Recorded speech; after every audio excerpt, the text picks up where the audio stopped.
Welcome back. Last tutorial में हमने group by clause को जाना और आज बारी है हैविंग क्लॉज की। और ये हैविंग क्लॉज ज़्यादातर इस ग्रुप बाय क्लॉज के साथ ही यूज़ होता है। तो हम छोटे छोटे क्वेरीज जाने उससे पहले इसका ऑर्डरिंग सही रखना बहुत ज़रूरी है। मतलब सिलेक्ट, उसके बाद फ्रॉम, उसके बाद वेयर, उसके बाद ग्रुप बाय, उसके बाद हैविंग और उसके बाद ऑर्डर बाय। ये जो क्रम है ये सही रखना ही है, फिर जाके हमारे जो क्वेरीज है वो करेक्ट होंगे। तो हम एम्प्लॉयज़ डेटाबेस के अंदर है और हमारा टेबल का नाम भी एम्प्लॉयज़ है और मैंने यहाँ पे 12 जो रिकॉर्ड्स है वो सामने हैं। अब हमें देखना है कि यहाँ पर वेयर और हैविंग ये दोनों ही क्या करते हैं, फिल्टरिंग करते हैं डेटा कंडीशन के ऊपर। तो अब इन दोनों के रहते दोनों की ही ज़रूरत क्यों है? तो पहले मैं यहाँ पर वेयर क्लॉज के साथ एक कंडीशन रखती हूँ जहाँ hire date is greater than equal to 1/1/2020। तो देखिए यहाँ पे रिजल्ट दे दिया 2020 से के इक्वल और उससे ज़्यादा जो यहाँ पे डेट्स है हायर डेट, ये करीबन 8 रिजल्ट दिए हैं आउट ऑफ 12। अब इसी जगह पर अगर मैं हैविंग को लिखती हूँ तब ये क्या दिखा रहा है, देखिए सेम रिजल्ट। मतलब हैविंग और वेयर दोनों ही सेम रिजल्ट दे रहे हैं क्योंकि ये कर रहे हैं filtering based on some condition. अब इन दोनों की ज़रूरत क्यों है और अगर ज़रूरत है तो हम इसे किस तरह से यूज़ कर सकते हैं, तो इसके छोटे छोटे नियम हैं जो हम ख्याल रखेंगे तो हमारा जो थोड़ा सा कॉम्प्लेक्स क्वेरी होगा वो वहाँ पर कोई गलतियाँ नहीं होंगी। जेंडर फील्ड है, उस पर हम एक बार क्वेरी को रन करते हैं क्योंकि जेंडर फील्ड में काफ़ी कम यहाँ पर डेटा है। तो यहाँ पर मैंने लिखा सिलेक्ट जेंडर, मतलब काउंट, ये एग्रीगेट फंक्शन हमने लास्ट डे देखा था और एग्रीगेट फंक्शन कमिंग ट्यूटोरियल्स में हम और बेहतर वे से जानेंगे। तो यहाँ पर सिलेक्ट जेंडर, उसके बाद काउंट जेंडर, उसके बाद group by gender, order by gender. अब ग्रुप बाय ऑर्डर बाय के जो नियम है वो लास्ट वीडियोस में हमने एकदम बेहतर वे से जान लिया। तो देखिए यहाँ पर रिजल्ट क्या दिखा रहा है, नल जो है मेल 6 फीमेल 4।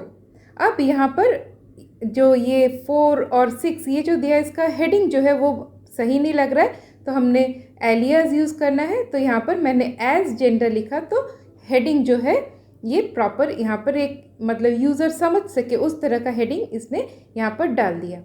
अब नेक्स्ट इसी को ही हम मॉडिफाई करेंगे। चलिए पहले हम यहाँ पर कंडीशन रखते हैं, तो सिलेक्ट के बाद फ्रॉम सही दिखे इसलिए मैंने नेक्स्ट लाइन में से कर दिया।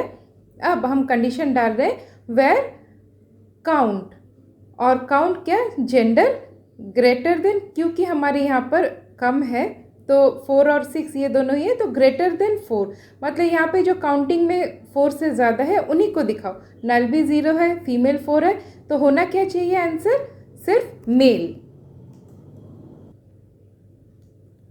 अब मेल ये वाले पार्ट को ही वो फिल्टर करेगा मगर एरर आ गया इसलिए यहाँ पर कोई आउटपुट भी नहीं दिखाया। तो यहाँ पर कहाँ पे करेक्शन करना है, यहाँ पर जो हमने लिखा है वेयर काउंट जेंडर, काउंट एक एग्रीगेट फंक्शन है। तो यहाँ से हमें एक बात पता चल रही है कि एग्रीगेट फंक्शन जब भी हम यूज़ करेंगे तो हमें इसको हैविंग के साथ यूज़ करना है। तो यहाँ पर जैसे ही मैंने हैविंग लिखा और काउंट उसके बाद जेंडर ग्रेटर देन 4, तो देखिए हमारा यहाँ पर जो फिल्टरिंग ये प्रॉपर है, वो दिखा रहा है मेल 6, मतलब फीमेल 4 था और बाकी नल 0 था, तो उनको उसने काउंट नहीं, काउंट के और भी रूल्स होते हैं हम उसको और आगे जानेंगे बेहतर वे से।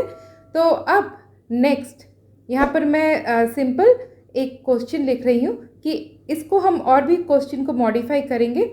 Extract a list of all if names that appeared only one time। मैंने वन टाइम क्यों यहाँ पे रखा, क्योंकि हमारे यहाँ पर जो रिकॉर्ड्स बहुत कम है। तो यहाँ पर हम अभी कैसे इसको फॉर्म करेंगे, इस क्वेश्चन को और थोड़ा सा मैं एक्सटेंड करूँगी। तो फर्स्ट वन टाइम बोल रहा है, तो ये वन टाइम जो ये जो कंडीशन है, इस कंडीशन किसके लिए है, एक एग्रीगेट फंक्शन के लिए है। अब एग्रीगेट फंक्शन हम कहाँ पर यूज़ करते हैं, हैविंग क्लॉज के साथ। तो यहाँ पर सिंपल तो ऐसे लिखना है select if name count if name as name count, ये एलियास हो गया। फ्रॉम एम्प्लॉयज़, अब वन टाइम ये एक गिनती बता रहा है, उसका मतलब ये एक एग्रीगेट फंक्शन को यूज़ करना चाह रहा है।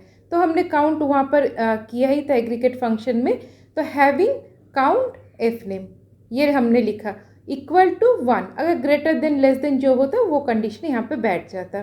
तो सिंपल हमको एक एक्सट्रैक्टेड मतलब एक एक्सट्रैक्टेड वैल्यूज़ में से या फिर हम बोल सकते हैं रोज़ में से कुछ रो और फिल्टर करके निकालना है। अब यहाँ पर let the data refer to people hired after 1 January 2020।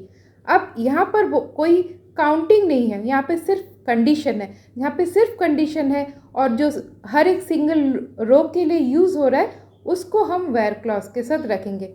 मतलब जहाँ पे ग्रुपिंग है और एग्रीगेट है उसको हम हैविंग के साथ डालेंगे वो कंडीशन, और जहाँ पर ग्रुपिंग नहीं है यहाँ पे इस क्वेश्चन में, तो वहाँ पर क्या हुआ, हमने वेयर के साथ उस कंडीशन को रखा। वेयर हायर्ड इट, मतलब हायर्ड इज किसका किसका 1/1/2020 है, तो उसको एक एक सिंगल रिकॉर्ड को जज करना पड़ेगा, और बाकी जो ऑर्डरिंग था हमने सही रखा।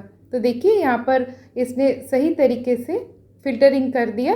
तो सिलेक्ट, उसके बाद फ्रॉम, उसके बाद हमको रखना है वेयर, उसके बाद ग्रुप, उसके बाद हैविंग, और उसके बाद ऑर्डर, और उसके बाद भी और भी क्लॉज है वो हम कमिंग वीडियोस में, कमिंग ट्यूटोरियल में जानेंगे। तो आज के लिए ये वाला जो स्ट्रक्चर है ये बहुत इम्पॉर्टेंट है, तो इसे याद रखना है।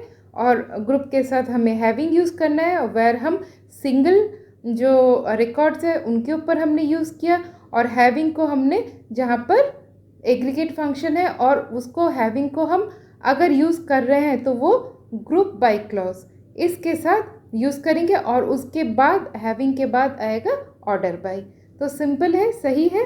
तो नेक्स्ट ट्यूटोरियल में फिर से मिलते हैं, तब तक के लिए बाय बाय।